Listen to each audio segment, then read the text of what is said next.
Hey guys, have you ever wondered why Yoda talks the way he does? Well, turns out there's actually an answer that George Lucas has given in Paul Duncan's Star Wars Archives book. The book writes, Lucas also created Yoda's distinctive diction.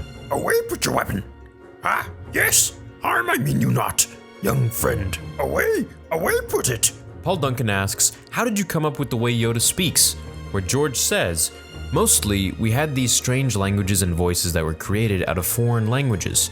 I didn't want to go through a whole movie where everybody's reading subtitles. He had a lot of dialogue. So I had to come up with a language that was alien, but still understandable.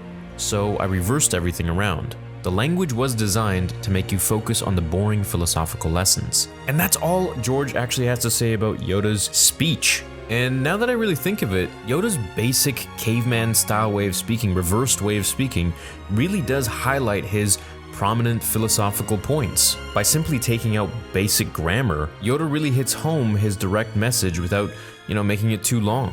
Truly wonderful the mind of a child is. Instead of saying, a child's mind is truly a wonderful thing or something like that, it just is a little more basic, it's a little more childlike in itself, and it's almost like a caveman. And this is something I always really liked about George, is that he goes into such great detail about everything, not just the way a character looks or what their backstory may be, but even down to their speech and how they talk.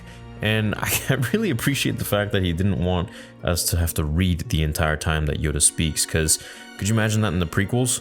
It just wouldn't have flowed really well, and then everyone would have to understand what Yoda was saying, so it's like everyone has some sort of a course in Yoda's language, and then Grogu, of all things, would basically have to speak that language unless he learned English or something else. So that's what George has to say about Yoda's speech and why he gave him that kind of a speech pattern, reversing everything around. Thanks for watching this video, hope you enjoyed it. Please go check out Paul Duncan's Star Wars Archives books. There's tons of info in them and they're really a fun read. Leave a like on this video if you enjoyed it. I'll catch you in the next one. Until then, remember, the Force will be with you, always.